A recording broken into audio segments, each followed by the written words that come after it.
Buenas tardes a todos.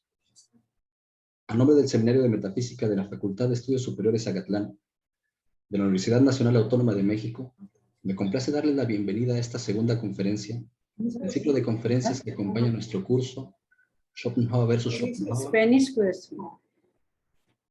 el único pensamiento y el triunfo del genio maligno. En esta ocasión tenemos el honor de contar con la presencia de la doctora Arati Barua, a quien saludo agradecido por su generosidad y le doy la más cordial bienvenida. La doctora Barua es la directora fundadora de la División India de la Sociedad Schopenhauer y es profesora del Departamento de Filosofía del Colegio del Desbandú de la Universidad de Delhi. Además, es miembro del Consejo Científico del Schopenhauer Jahrbuch que publica la Sociedad Schopenhauer en Frankfurt. Es autora del libro La filosofía de Arthur Schopenhauer, publicado en 1992 en Nueva Delhi, editora de los libros Schopenhauer y la filosofía india, un diálogo entre India y Alemania, en el 2008, Schopenhauer por sí mismo, mundo y moralidad, perspectivas vedánticas y no vedánticas, con Michael Gerhardt y Matthias Kohler. También editó el libro Comprensión de Schopenhauer entre el prisma de la cultura india, filosofía, religión y literatura sánscrita.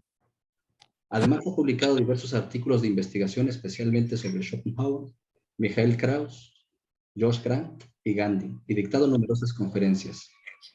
Y hoy nos ofrece la conferencia que lleva por título India y Schopenhauer, a la luz de Sankara y Schopenhauer. Nuestro compañero de seminario, licenciado Axel Maldonado Velasco, fungirá como moderador y traductor de la misma. Antes de dejarle la palabra, quiero por último agradecer la colaboración con nuestro seminario por parte de la Sociedad Iberoamericana de Estudios sobre el Pesimismo, la revista de filosofía Cuadernos del Pesimismo, la Sociedad Española de Estudios sobre Schopenhauer y la revista de filosofía Schopenhaueriana. Ahora sí, Axel, te cedo la palabra. Excelente. Dr. Arati, in a moment we will begin, but first I will explain the program to our fellow students. ¿Qué tal? Muy buena tarde a todos. En este momento que la doctora Arati nos dará su ponencia, yo estaré compartiendo de manera simultánea la traducción que hice de la misma en español. Si gustan, pueden ir colocando sus preguntas a lo largo del chat, o inclusive en YouTube o en los otros medios donde se está transmitiendo. Y al final de la sesión, yo buscaré traducir estas mismas para la doctora. Esta sesión tiene un límite de 90 minutos, está planteada así. Entonces, pues, sin más por el momento, yo creo que comenzamos. Déjenme nada más comparto aquí. Okay. Whenever you're ready, Dr. Arati, we may begin. Yeah.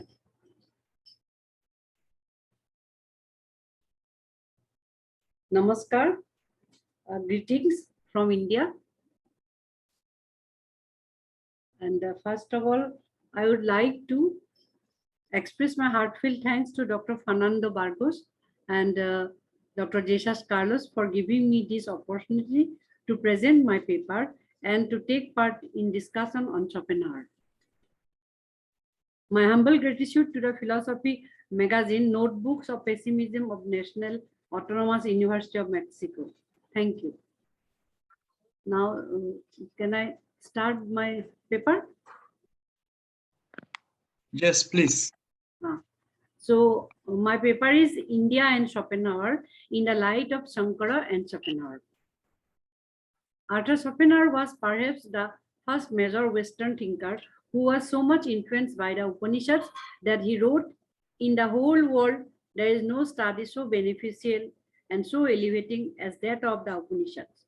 It has been the solace of my life. It will be the solace of my death." The Paragan Paralipumna. This view of Schopenhauer about the Upanishads not only shows his familiarity with the Eastern thought, but also it reflects his adoration for Indian philosophy, religion, and culture. which influenced him in a significant way. He used to keep a copy of Upanishad in his bed and bedside, and he used to read a page every day before going to sleep. So much influenced by the Upanishads. This much adoration he had for the Upanishads. Thus, in the world as will and representation, Schopenhauer clearly states that the readers can understand his writing better with prior acquaintance with the philosophy of Plato, Kant, and that of the Hindus. Prior to Kant and Plato, the Hindus also upheld the view that world is illusion. That is Indian view. According to Plato, the world we perceive is only a world of flux. It is illusory since the world is and also is not at the same time. Man is deceived by the false knowledge of this world. He believes in the permanent existence of this world, which is ever changing, and to realize the truth that the empirical world is in a state of flux is the true wisdom. We have a similar view, Indians, that is in the Vedas and Puranas. This is known as in Indian philosophy as the doctrine of Maya. The doctrine of Maya, according to Schopenhauer, explains the true nature of the world as both existent and non-existent. Similarly, corresponding to the Kantian view, there is also a distinction between the world of appearance and the world of the reality. The world of becoming appears to be constant to the human knowledge. The empirical world, which is only an appearance of reality, is explained as a dream of or illusion. Schopenhauer's conception of Maya, it is needless to say, is only partly true. In the view of Advaita Vedanta, the world is definitely not an illusion, rather it is an appearance of Brahmana, which is neither real nor unreal. Sad, asad, anirvachaniya. Unfortunately, however, though some attempts have been made earlier by others to find out the links between Schopenhauer and the East, not much work has been done so far to find out the connection between Schopenhauer and the Indian thought, especially by Indian scholars. Being so motivated, I propose to examine this relationship between Schopenhauer and Shankara. Shankara is a great Vedantist of India in a comparative manner, which a focus on the problem of the relationship between the will and the world as its representation in Schopenhauer, and of the Brahmana and the world of multiplicity in Shankara. So in Shankara, it is the problem of Brahmana and the world of multiplicity. And in Schopenhauer, it is the ultimate reality and the manifestation. So I do this in an analytical framework of interpreting the ontology of the absolute and its manifestation in the phenomenal world in the literatures of Schopenhauer and Shankara, and then I shall try to find out a solution to this problem through the application of the Vedantic notion of identity between the Brahmana and the Atmana in those thinkers. In doing so, I shall focus on a particular problem of bridging the gulf between the Brahmana and the Jivas. Jivas means the individual self. Brahmana and the Jivas in Sankara Advaitism or non-dualism, and the gap between will and the representations in Schopenhauer's metaphysics of will.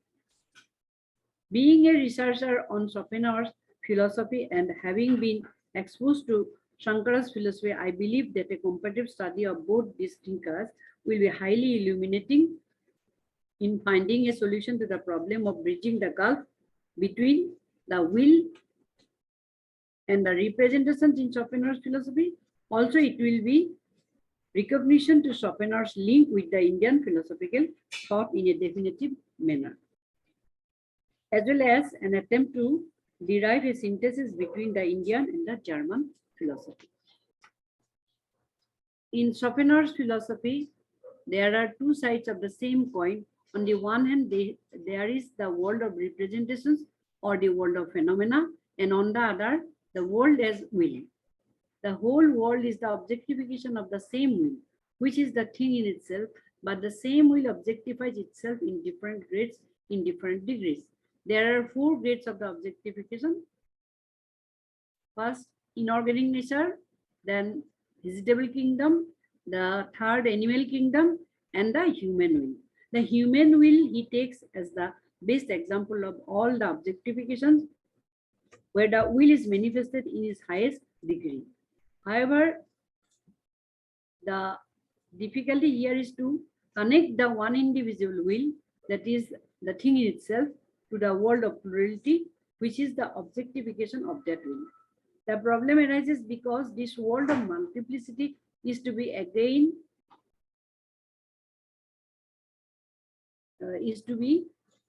beyond any plurality. We have on the one side the individual will, and on the other side its objectifications as the phenomenal multiplicity. Nevertheless, Schopenhauer holds that though the will objectifies itself in plurality, it does not mean that the will is divided among the phenomena. For the same will makes itself known as fully in an oak as it is resolved in millions of oaks. So this is what the example he gives.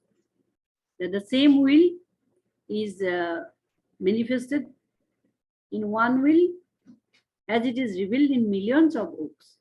It is shown that the will in its objectification in a particular grade has to express itself fully in each of the object therein. Thus, as Schopenhauer remarks, in the fourfold root, the will, like a concept, has to deal with many things and yet must remain single. Hence is the problem how to bridge up the gulf between the will and the different grades of will's objectification on the one hand, and between the grades and the particular phenomena of them on the other, because the will does not admit of any plurality. This gulf between the will and the grades, or between grades and the particular phenomenon of them, is quite similar to the gulf between the Brahmana and the world of appearances in the philosophy of Advaita Vedanta of Shankaracharya. But let us see how Shankara tried to find out a solution to this problem, and also to see whether the same solution is applicable to Schopenhauer's philosophy of will or not. A solution to this problem lies in Schopenhauer's concept of Platonic ideas, which he brings into his scheme of mental faculties and identifies them with the grades of the will. Instead of idea, he uses the word Platonic ideas in order to clarify that he adopts the meaning given to them by Plato. However, it remains unclear whether Schopenhauer's world of ideas has a separate existence than that of empirical world as it had for Plato. Nor it is clear whether it meant something similar to Kant's ideas of reason. It seems he did not follow either of them completely. Schopenhauer regards the ideas as prototypes which are identified with the grades of the will.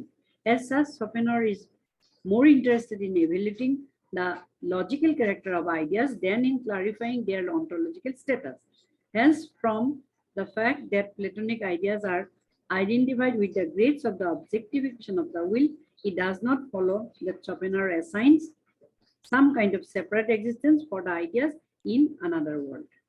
Perhaps the real reason for Schopenhauer's identification of Platonic ideas with the grades of the will, which objectification should be sought in his urge to establish a relationship between the one individual will and the multiplicity. However, Schopenhauer's explanation of ideas as prototypes and his identification with the grades of the will is rather ambiguous. His sudden introduction of Platonic ideas into his account is termed by Professor Hamlin as bringing in a piece of alien ontology. But in order to understand the relation of the one individual will to the world of plurality, we must accept these representations and understand them on the model of Platonic ideas. Then only we can visualize the phenomena as the expression of the will at some grade or other. At the same time, there is a warning that we must not imagine that these ideas will be constituting another level of reality apart from the will and its representation. Regarding the origin of ideas, Schopenhauer maintained that they spring from knowledge of relations. However, these ideas, though are derived from ordinary representations like relations, they are not bound by the limitations of these representations. Ideas transcend ordinary representations while being derived from them. By saying so, Schopenhauer wishes to emphasize that we can know them through abstraction from ordinary representations or phenomena. Epistemologically viewed, ideas therefore become secondary when compared to other representations. But insofar as the ordinary representations are themselves secondary, when compared to the direct knowledge of the will, ideas can be said to have, in fact, a tertiary status. In spite of all this, Schopenhauer terms ideas as the most adequate objectivity of the will, identifying them with the grades of the will's objectification. He also describes idea as the thing in itself under the form of representation. While compared to ideas, phenomena seem to be less adequate objectification of the will. But since the phenomena are capable of reflecting ideas, they are found to be in great conformity to them. This is how Schopenhauer tries to bring a link between the one individual will and as the thing itself and the world of plurality, which is nothing but the will's objectification. Hence, ideas work as mediators between will and the phenomena because they constitute a unity which holds within it an implicit multiplicity. Being the direct objectification of the will, ideas remain real aspect of the thing in itself, though under the form of representation. Hence, these ideas, while under the form of representation, are in a sense dependent on our having representations in general, are still accessible to us without being subject to the conditions that representations in general must conform to. Schopenhauer such an attitude to bring a reconciliation between the one individual will and the world of plurality through ideas corresponds to that of Shankara's attempt to reconcile between the Brahmana and the world of appearance, including the individual beings or jivas, through the concept of veil of Maya. Now we have to examine how far Shankara was successful in his attempt to do so. We have to see whether he could establish a proper link between the Brahmana and the jivas and the world through his philosophy of Maya. Shankara says that Brahmana Saitya Jagat Mitha Jiva Brahma Eva Napa. This is a sloka, a short sloka. Within that short sloka, the whole of Advaita Vedanta is expressed. He says, Brahma Saitya Jagat Mitha Jiva Brahma Eva Napa. Means the Brahmana is the only and ultimate reality, the world is false, and the jivas are non-different. Jivas means individual selves. Jivas are non-different from the Brahman. According to Shankara, while the world is false, the jivas are not false. Whereas the world is false, the jivas are not false. Rather, jivas are said to be non-different from the Brahman. So in Shankara's philosophy, the jivas are as real as the Brahmana is, but due to the lack of real knowledge, the jivas forget their own real selves as Brahmana, and so they suffer in this false world, thinking it as the reality. But actually, the world of multiplicity is a false projection of Brahmana, who is one and only one, because the Brahmana is only one and one. But this world of multiplicity is a false projection of Maya. It is a false projection of Brahmana, who is one and only one, but to the magical power of Maya, we see the world of multiplicity in place of Brahma, because through this magical power, the Brahmana appears to be multiplicity. When we can attain the real knowledge of Brahmana through our efforts, we can see the difference of the world of multiplicity and the one Brahman. And go back to our original status as we were non-different from, because our original status is that we are non-different from the Brahman. So we go back to our real status, we are non-different from Brahmana. It is a kind of realization is self-realization. This is what Shankara says. How will you get the self-realization? Excellent. May I ask you, Dr. Arati, if you could also read the part that you pointed out in the notes at the end of your script? Yeah. That is talking about the self-realization. When Shankara says that through self-realization we can realize that we are non-different from the Brahmana. But how to realize it and how to have the self-realization? So, but if we try to understand the situation from Shankaracharya's understanding and self-realization, it could be attainable in this life itself. As Socrates said, know yourself. In ancient Greece, the philosopher Socrates famously declared that the unexamined life was not worth living. Asked to sum up what all philosophical commandments could be reduced to, he said, know thyself, know yourself. Knowing yourself has extraordinary prestige in our culture. It has been framed as quite literally the meaning of life. This sounds, when one hears it, highly plausible, yet so plausible it is worth pausing to ask a few more questions. Just why is self-knowledge such a prestigious good? What are the dangers that come with a lack of self-knowledge? If we are lacking self-knowledge, then what will be the danger? And what do we, in fact, need to know about ourselves? How do we come to learn such things? And why is self-knowledge difficult to attain? When we speak about the self-knowledge, we are alluding to a particular kind of knowledge, generally of an emotional or psychological kind. There are million things you could potentially know about yourself. Here are some options.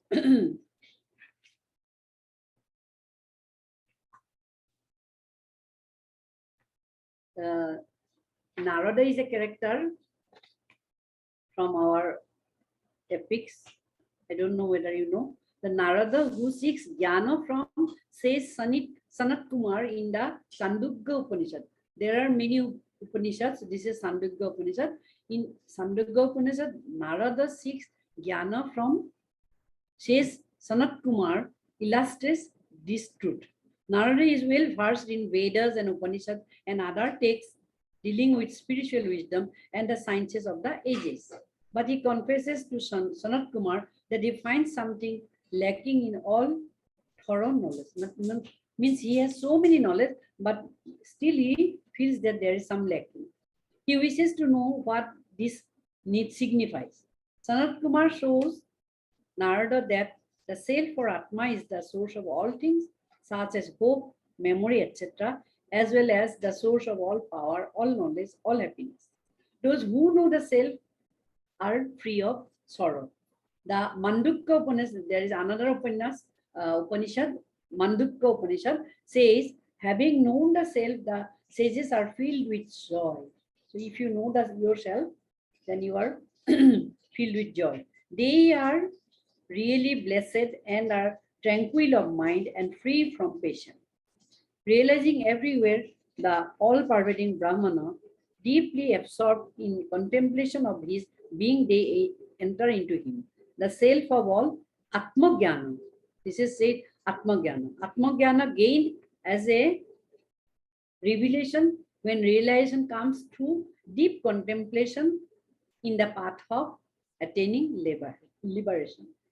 The Upanishads that deal with the esoteric aspects of spiritual knowledge also make it clear that the higher knowledge of the self is not to be known by the study of scriptures, nor through subtlety of the intellect, nor through much learning.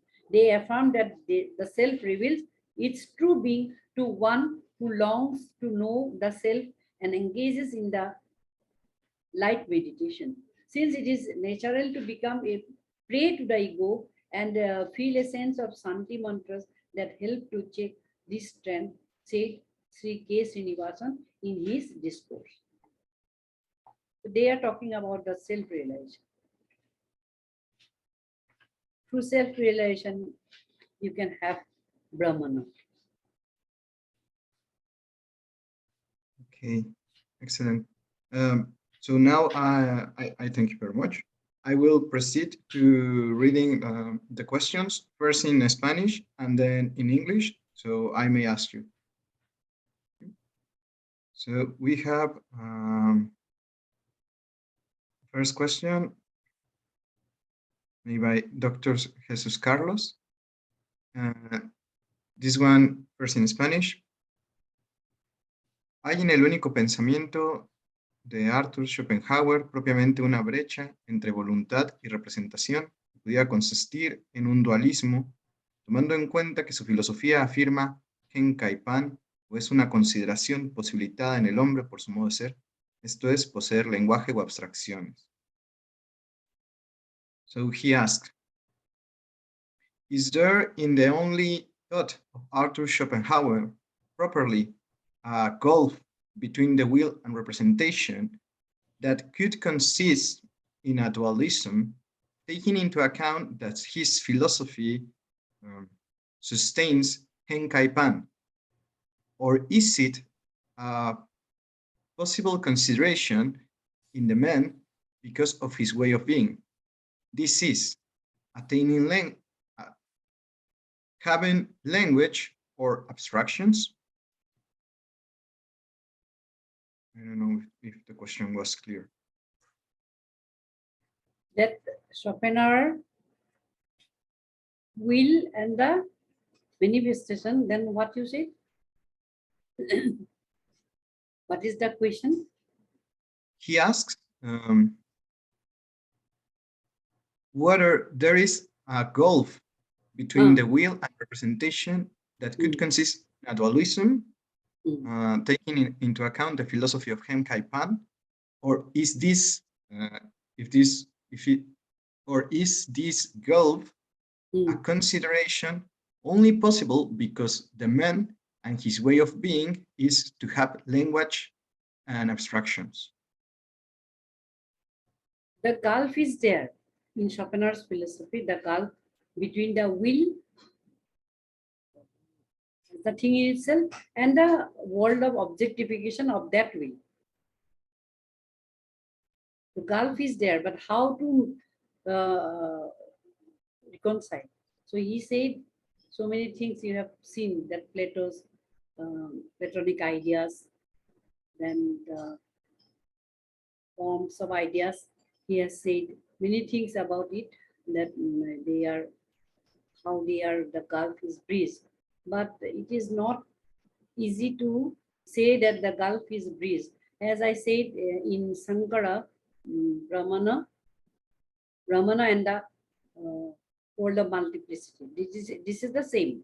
In Schopenhauer also, the will is the ultimate reality and the world of manifestation is the multiplicity. So how they are reconciled. So in Shankara, you can see clearly, he says that the Brahma Sattva Jagan Mitha Jiva Brahma Eva Napara. That means Brahmana is the ultimate reality and the world is false, and Jiva Brahma Eva Napara means individual self is non-different from the Brahman. So if we realize it, then we go back to our original status that we are non-different from the Brahman. So finally, we are all the Brahman. Then there is no world of multiplicity. I believe this question just pointed out a little bit towards if this separation from Brahma occurs because we have language, and then that has to deal with confusion. That is true, but main problem is it is the magic of Maya.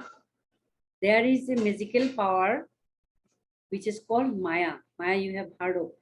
So because of the Maya, we see the multiplicity as real. This world real. Everything as real.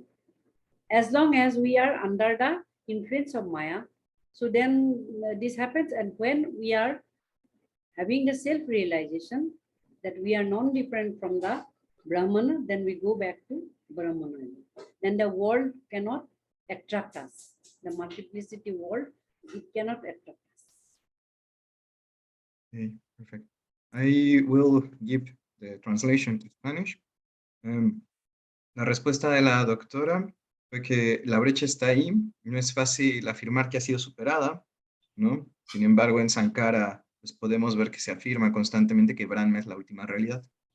Y más allá del lenguaje, pues se entiende que es el poder mítico de Maya lo que causa esta división y multiplicidad.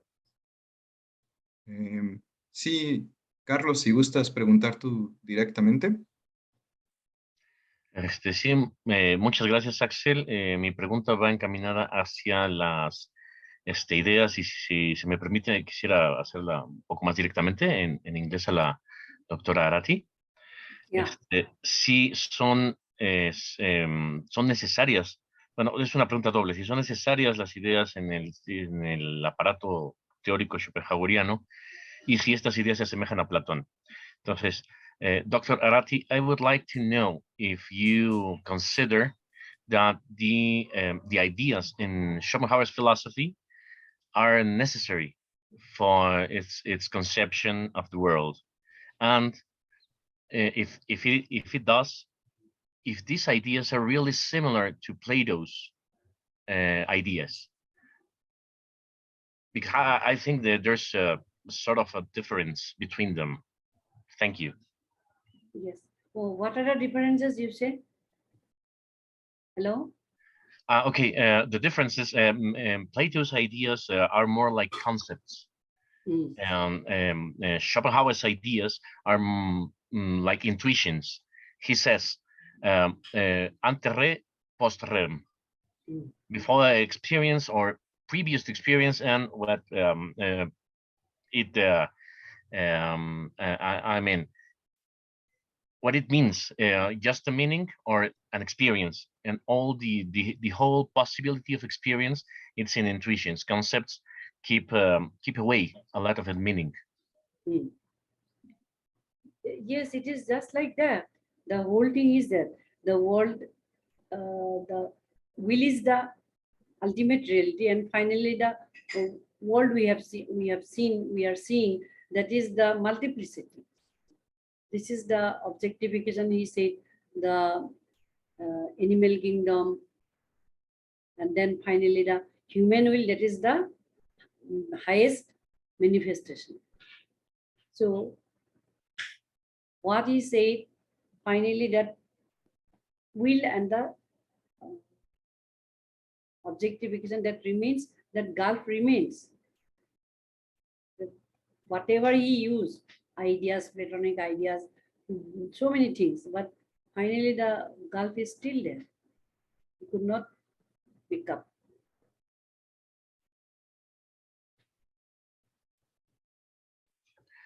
Okay, thank you. But would you really think that these ideas are really necessary for Schopenhauer's system? And why? Yeah. These ideas means Sankara's ideas, you are saying?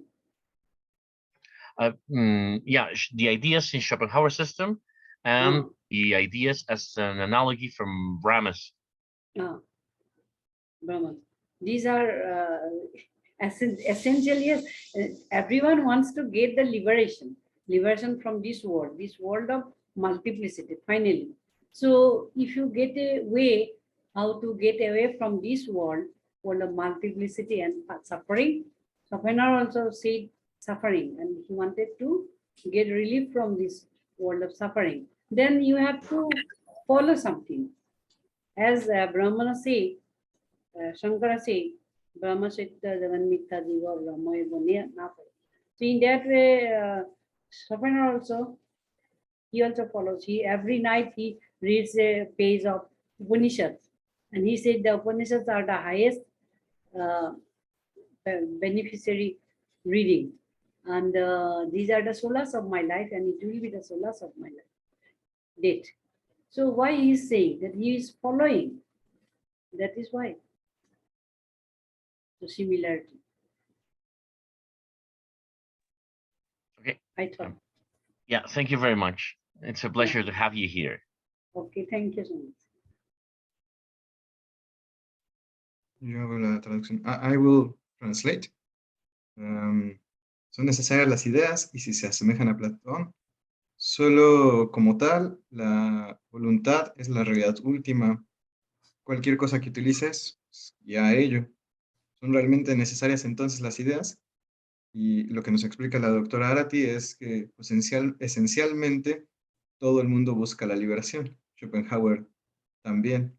Entonces, tomar este camino hacia la liberación, pues, la decisión. I would like to make two questions, Yeah. two very quick questions. And one is that if we can think of ideas in Sankara's philosophy, si podemos pensar en ideas en la filosofía de Sankara, and also in which way one can be initiated into meditation following Sankara's work. Yeah. Y en qué forma puede uno iniciarse en la meditación buscando seguir el camino de Sankara. That is your question? That is your question?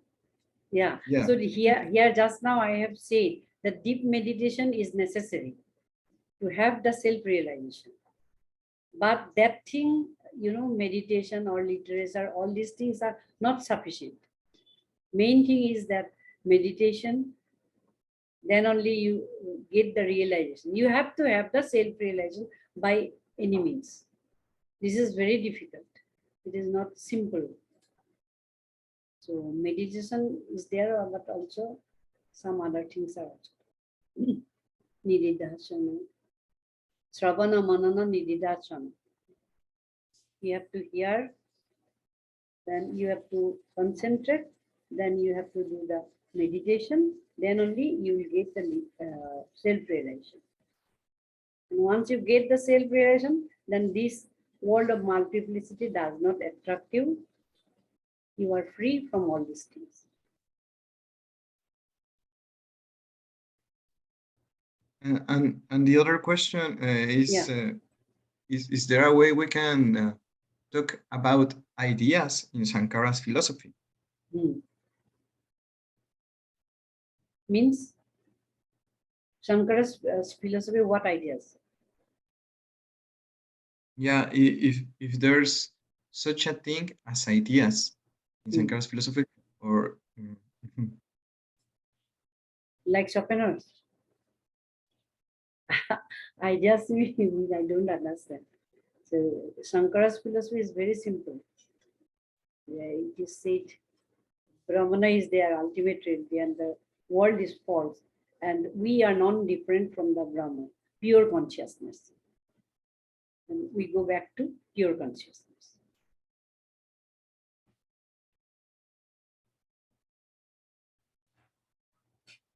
Okay, I will translate your answers. Respecto a mi pregunta sobre la meditación, me respondió la doctora Arati que la meditación profunda es la necesidad, que es la posibilidad de realizarnos al pensar en nosotros, ¿no? La autorrealización mediante el pensamiento propio. Por otro lado, respecto a si había ideas en la filosofía de Sankara, me comenta que la filosofía de Sankara pues en realidad es muy simple, en el sentido de que no estamos separados de Brahma, por lo tanto, nosotros también somos pura conciencia. Entonces, no habría como tal una idea separada de nosotros, según entiendo. Sí, Carlos, si gustas tú hacer tu pregunta directamente. Otra vez, muchas gracias, Axel. La pregunta es acerca de si hay una relación como la hay en Schopenhauer, de las ideas con el arte, en una posibilidad dentro de la religión brahmánica, ¿no? Entonces, si me permite decirlo, if I dare make another question, Dr. Arati, Yeah. I would like to know if there is a similar relation as there is in Schopenhauer between ideas and art, because there is a really very similar, a deep relation between what ideas are and how they are expressed in art, in music particularly, and if there is some similarity with that idea of Schopenhauer in Brahma. In Brahma? Yeah. I don't think so. Music is always, the best thing. But here it is not said. Shankara's philosophy, it is not. But these Geets are also music only. That sloka, as I said, Brahmashekta Jaganmikta. This is the shortest, briefest sloka through which the whole Vedanta is expressed. But that is how there are many slokas. They are also music. They are also songs, you can say. Yeah, this is okay. Yes, okay, I'm sorry. I mentioned music just as an example. I mostly meant beauty, art and beauty and ideas. Is there some sort of beauty? I am not understanding. Beauty, yeah? What is beauty? Beauty, something beautiful, like in art, in... Oh, it's a beautiful. Yeah. Then, please tell me the question again. Yeah. Music is beautiful and what? Yeah, I used music as an example, but I really meant what art makes, and that's beauty. And beautiful things are depend on the representation of ideas, directly of ideas. So if these ideas have a relation in Hindu religion, how is this beauty? Is there a beauty like in Schopenhauer's philosophy? Beauty is also here in Indian philosophy, but this is not like this. Aesthetic senses, in aesthetic philosophy, beauty is done like in India also. We do beauty, but not differently, as you are saying. Okay, thank you. Thank you. Yeah, I will translate. Respecto a la relación de ideas y arte, luego sobre música, lo que nos explicó la doctora Arati es que la música está presente siempre, si hay diversas estrofas dentro de los Upanishads, ¿no? Y la belleza también está en la filosofía de la India, pero no a la manera del estudio estético. We have another question from Dr. Jesus Carlos. He wants to ask you, first he states, Schopenhauer distinguished two concepts of reality, Realität and Wirklichkeit. Which of these two would belong to the will if we affirm that this is real? I did not understand. What are the two things you said? Two things? Yeah, the two things are the two concepts of reality that Schopenhauer established. Yeah. Realität und Wirklichkeit. These two I don't understand. You tell me in English. Realität is what? Reality and the other one? Wirklichkeit. It would be like trueness. No? Sorry, Wirklichkeit, ¿no? Efectividad. Effectiveness. Effectiveness of what? Yeah, that in Schopenhauer's philosophy. Two things you said. Yeah, one reality and appearance. Reality. And the appearance. Reality the effective. opposite. No, appearance. No, Appearance no. means it as it appears, but reality is the different, ultimate reality. And the appearance is the what it appears, the objectifications. These are the Okay. what are you saying? He was asking more about reality and effectiveness. And In what sense? Effectiveness in what sense? Effectiveness in what sense? Because we are talking only reality and appearance. In Shankara also we are talking about the reality and appearance, and in Schopenhauer's philosophy also reality and appearance. Reality is the thing in itself, the will, and the appearance is the objectification. Here in Shankara's, it is the world of multiplicity. So these two things we are taking. One is the reality and the other one is appearance, not the effectiveness. Effectiveness,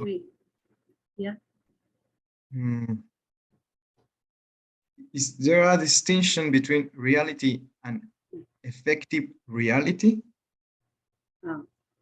Yeah. But even then, effective reality, whatever you say, there will be ultimate reality. How many realities you can say, but there will be one ultimate reality. The others will not be the ultimate reality. Effectiveness or not. Okay. I will translate. Okay. A pesar de que sí hay diferencia entre una realidad y una realidad efectiva, Wirklichkeit, gracias Carlos, en realidad, en lo que estamos pensando más bien es en una realidad última, que no está siendo, no está en estas dos. Por lo que entiendo, la trasciende. Ultimate reality will in such way transcend both of these realities, reality and effective reality, right? Yes. Okay. Sí, así es. Because this will be a return to Brahma, right? Yeah, Brahman. Sería un regreso a Brahma. Perfecto. I believe we had another question. Yeah. This is a little long, so I would say it first in Spanish.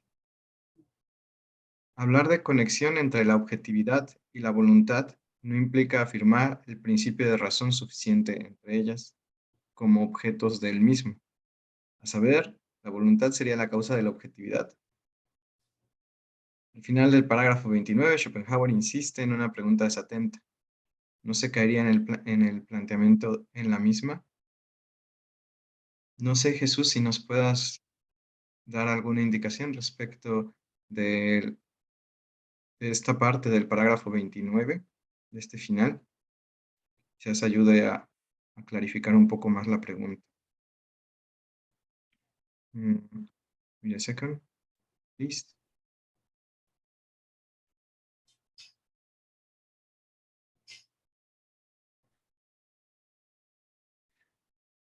The question, Dr. Arati, I believe can be summed up as if will is the cause of objectivity.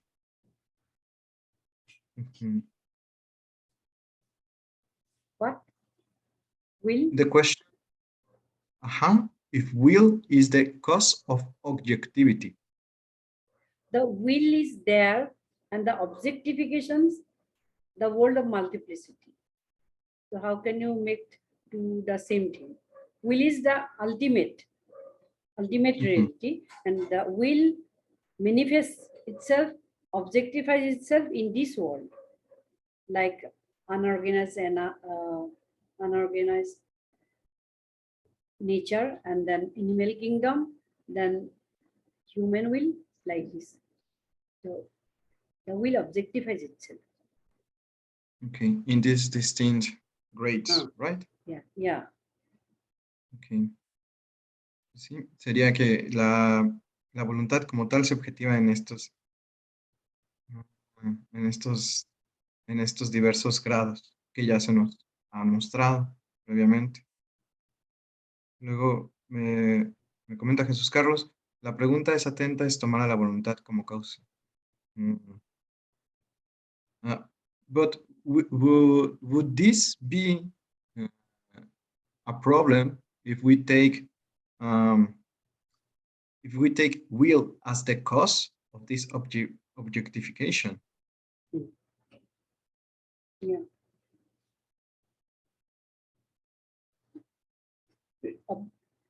Objectification, what you are saying? Real objectification or false objectification? Objectification is objectification. The will is objectifying itself in different manner, in the multitude, in the plurality. So this is the problem, because one will, but it is objectifying itself in many things. So how to reconcile them? Yeah, I understand.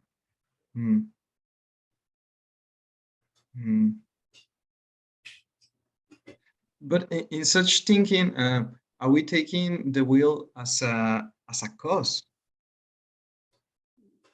What? We are taking the will as origin for all of this objectification, right?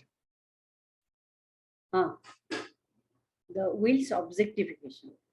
The whole world is the objectification of the will. Okay. Then okay. Pues sí. Sería entonces la voluntad objetivizándose a sí misma como tal. No sé si haya alguna otra pregunta en el chat o si alguien gusta informarse. Sí, Carlos. Gracias, Axel. Y si se me permite otra pregunta. La doctora Arati hablaba sobre la autorrealización. Y yo me pregunto si esa autorrealización no niega el principio de la negación de la voluntad, ya que es una anulación de la yoidad. Entonces, ¿a qué se refiere esa autorrealización?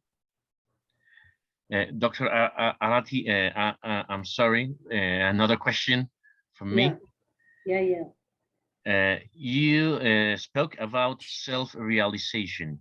Yeah. And in Schopenhauer's philosophy, the self, myself, the I am, in a certain part, it's like neglected, it's annihilated. There's an annihilation of the self. So how can we talk about self-realization when we are annihilating the self? No, for the self-realization, you have to work hard. You have to realize it yourself. Nobody can help you.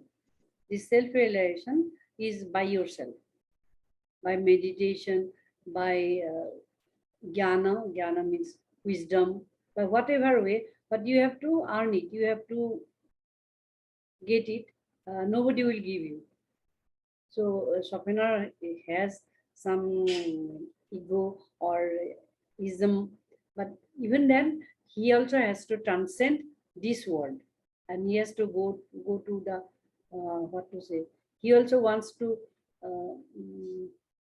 get relief from suffering. He said the very thing he said, the world is full of suffering, and then he wants to get rid of from suffering. And how to get rid of the suffering is this, because he said that the Upanishads are the solace of his life, and it will be the solace of his death, because he respects so much, and he said that as if his philosophy is found in Upanishads.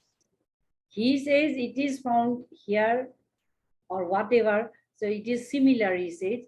So this is also same. He also has to get the self-realization.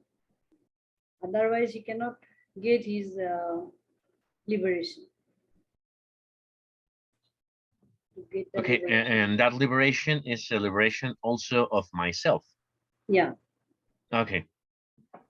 Thank you. Okay, thank you. Super. Then I'll translate. Respecto a cómo se puede dar la autorrealización con una anulación si ocurre una anulación de la yoidad, lo que nos dice la doctora Arati es que para la autorrealización debes trabajar duro, meditar, ¿no? Buscar jnana, que es sabiduría, y debes de trascender este mundo y liberarte del sufrimiento. Y por ello, sí, ¿no? La autorrealización es algo que no puede obtenerse de manera ajena. No te la puede dar nadie más, sino que uno debe en sí mismo buscarla. Following these questions, I wanted to ask you another thing, Dr. Arati. Yeah. What are the questions? Yes. So it would be the best for us all to direct ourselves towards the Upanishads. What? Can you repeat again?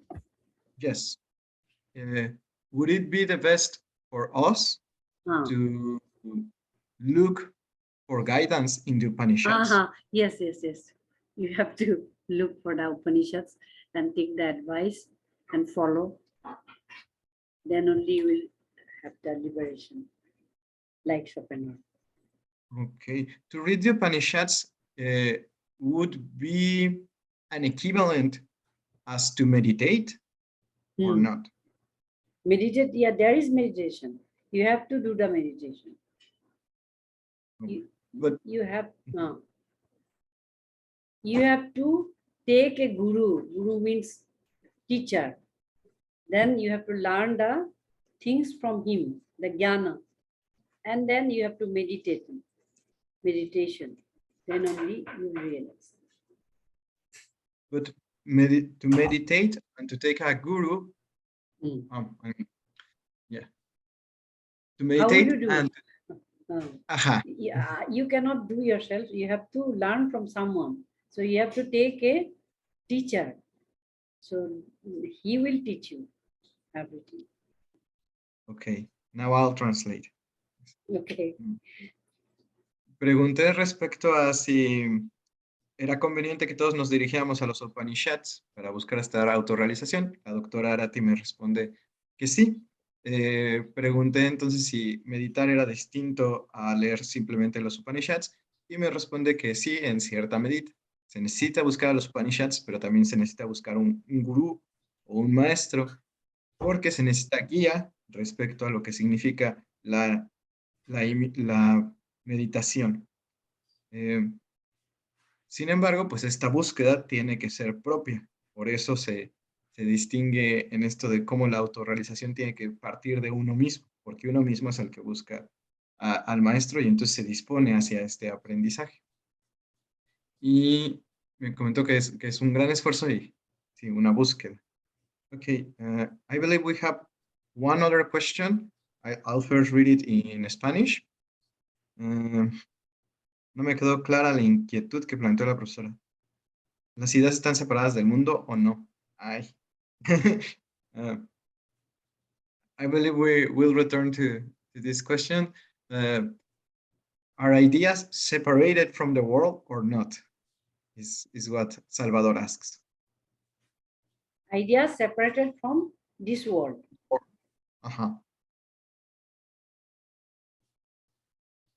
When we are talking about the ideas, so we are talking about the objectification of the will. That ideas are different or ideas are same. So we have discussed it. So in that discussion, we got what? We got that ideas are not in a different world. Ideas are also in this world. Like Plato said, it is not in a different world, but it is also in this world. But whatever we say, when we are talking about the final destination to get the liberation, So there, all these things does not matter. Finally, you have to have the liberation, and for that, you have to do the self-realization. Ideas or whatever we are talking about, they will go down. They are not in the sense. Okay. Super. Yeah, I believe it made things clearer for me. Me responde la doctora Arati respecto a tu pregunta, Salvador, que al hablar de ideas volvemos a hablar de la objetivación de la voluntad y el camino que ya hemos recorrido con estos 4 tipos de objetivación. Las ideas, por lo tanto, se encuentran en este mundo, ¿no? Sin embargo, este camino hacia la liberación, este destino final, tú debes de buscarlo, sin importar el planteamiento de estas ideas. Como yo lo estoy entendiendo, es que no hay un planteamiento de las ideas de forma trascendental porque la salvación está en este mundo. O sea que las ideas no pueden estar separadas de este mundo. En lo que tú estás haciendo está en el mundo. Tú te realizas en el mundo. También lo que piensas se está realizando en el mundo, ¿no? Y la otra forma de ver las ideas, pues entonces es como señala Platón, pues como sombras. Y lo que no se busca, y justamente lo que se está evitando ver son sombras, ¿no? Sino ver las cosas en el mundo.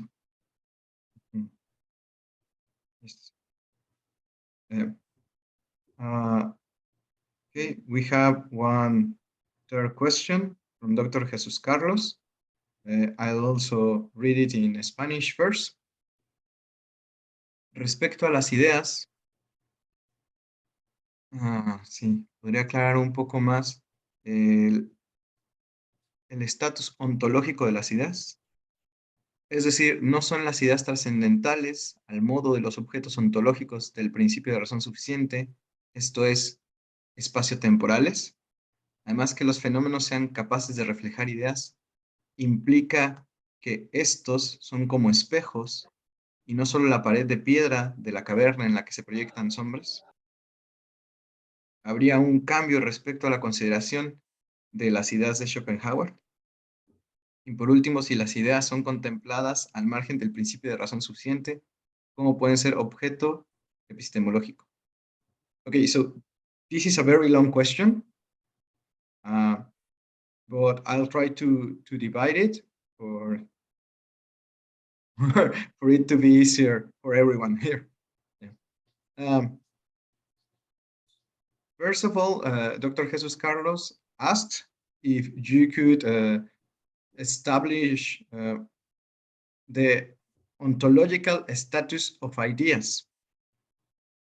He asks if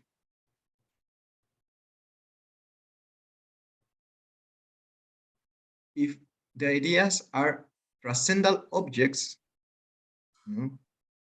beyond space and time, being part of the principle of sufficient reason.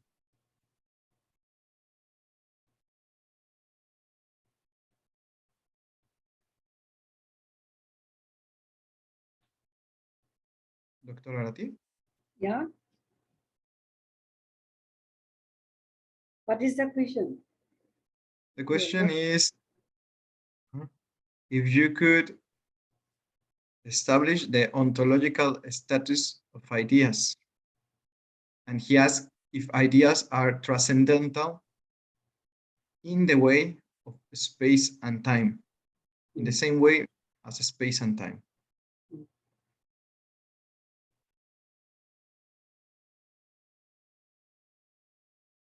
Ideas are what you are saying? Ontological status. Ontological status. We are not talking about the ontological status of ideas. Schopenhauer said he different things. Ontological status. He was logical character of ideas. When I was mentioning as such, Schopenhauer is more interested in evaluating the logical character of ideas than in clarifying their ontological status. He was not interested in the ontological status. Okay, and could you point us towards what's the meaning of ontological in Schopenhauer? Ontological is ontology. Ontology Ontology. status means, yeah, the ultimate ontology. Mhm. So not here. Oh, okay. Sure. Mhm. You can define different way. One ontological status, one logical status, or epistemological status, like that. So he was not talking about the ontological status, rather he was talking about logical character of ideas. Okay, I will translate. Que la doctora Arati afirma que no estamos hablando del carácter ontológico, sino del carácter lógico, no, epistémico de las ideas, ¿sí? Son distintos caracteres.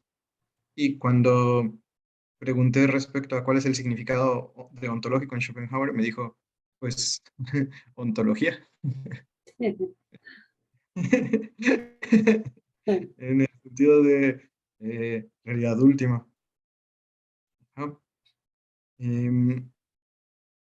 I believe there was another part of this question. Además que los fenómenos sean capaces de reflejar ideas, implica que estos son como espejos y no solo en la pared de piedra de la caverna en las que se proyectan sombras. Okay. So, in Plato, we have the cave and the shadows, right?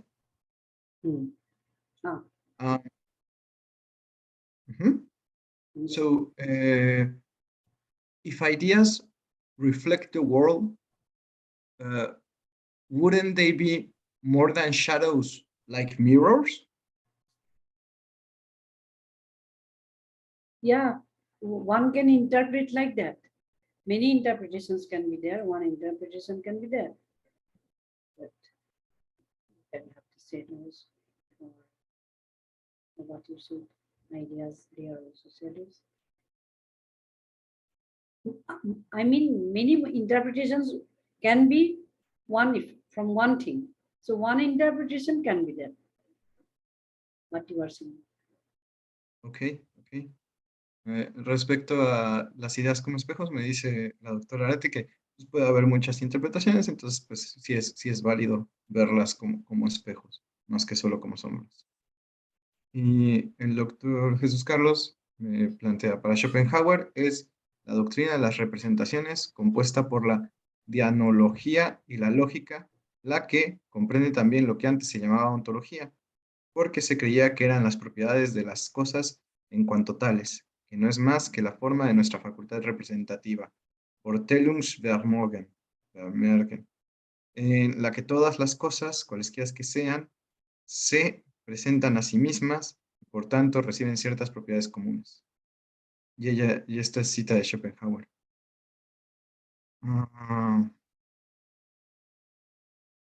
Okay, so Dr. Jesus Carlos cites Schopenhauer, and he's telling me that, he retrieves this passage from Schopenhauer that says, the doctrine of representations is made. The doctrine of representations is made by the dianology and the logic, which comprehends also what used to be called ontology, because it was believed those were the properties of things as such. That is not more than our faculty of representation, Vorstellungsvermögen, in which all of the things, whichever they are, they present themselves and by such receive certain common properties. No, I can't. So many things are there. Yeah, it's pretty long. Yeah. Es que son muchas cosas. Let me think, how can I divide it? Yeah.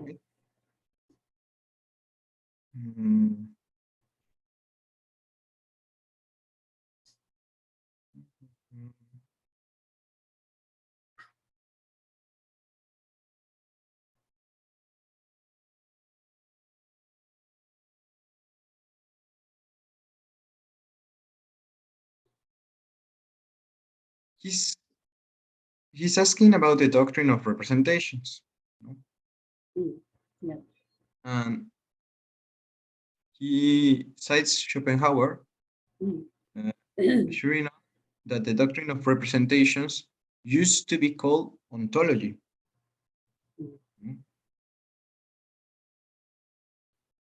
But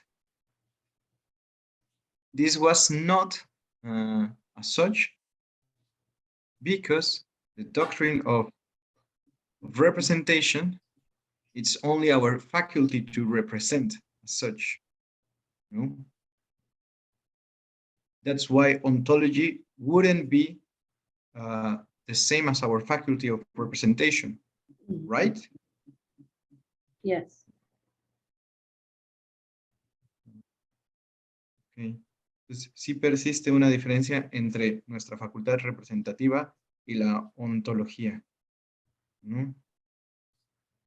Pero no sé si desde aquí se formule otra pregunta. No sé si me...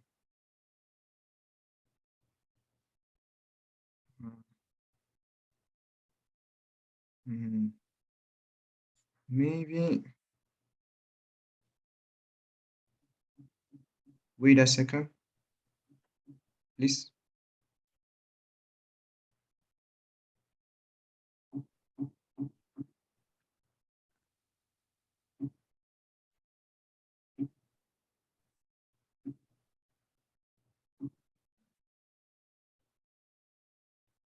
Okay. I send the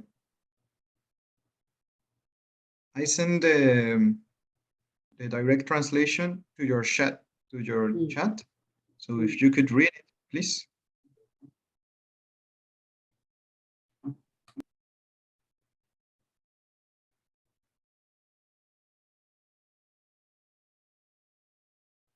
No, you are talking about the representation. Doctrine of representation is ontology. So it cannot be ontology. Ontology means the ultimate reality. The ultimate reality is the will. Representations are not the ultimate. So that cannot be ontology. Ontology will be the will only.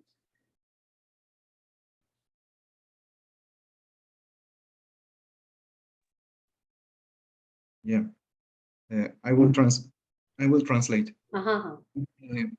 Como tal, la doctrina de representaciones no puede equivaler a la ontología, en el sentido de que la doctrina de las representaciones pues no da cabida a esto porque la ontología es la realidad última. Entonces, la ontología más bien sería la voluntad como tal, ¿no? La voluntad sería lo que se nos muestra ontológico.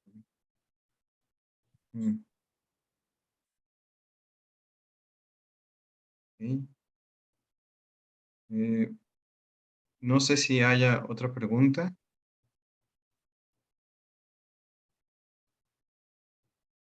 Ok.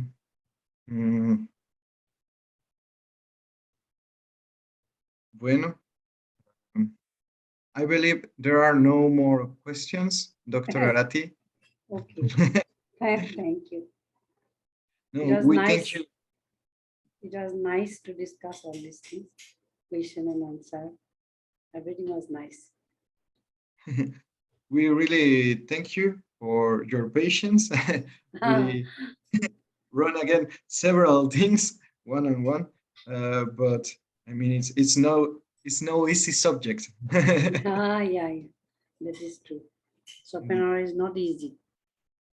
No. So before finishing, I will only make an announcement in Spanish. Bueno, para el seminario habría que dejar en claro que continuaremos el próximo jueves con nuestras lecturas respecto a Schopenhauer, ¿no? Y asimismo les extendemos la invitación para nuestro siguiente invitado, cuyo nombre es Domenico Facio. Él es el presidente de la sección italiana de la Sociedad de Schopenhauer y nos hablará más bien, la conferencia que nos compartirá se titula Las dos caras del pesimismo. Tal conferencia será anunciada mediante nuestras redes. Les agradezco a todos su participación, su colaboración y su paciencia también por la traducción en vivo. Well, thank you very much, Dr. Arati. We will have more events in the future. If you want to join us, you are more than welcome. And well, that's it for now. Namaskar. Hey. Dr. Arati, we really appreciate your participation here. Thank you. Thank you. Baba. One Hola, Korea. Cortana. Axel, muchas gracias.